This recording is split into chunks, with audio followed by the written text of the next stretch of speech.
sabaw ping ingredients. Tanglad, sili, sibuyas at loya. Dahil kulo na ang tubig, lagay na natin ang ating isda.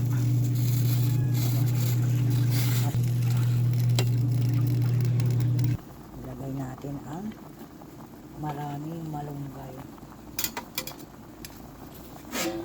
Maraming malunggay at may sarili akong puno niyan.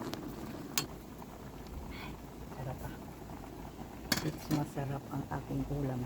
At pritong galunggong ang aking ulam.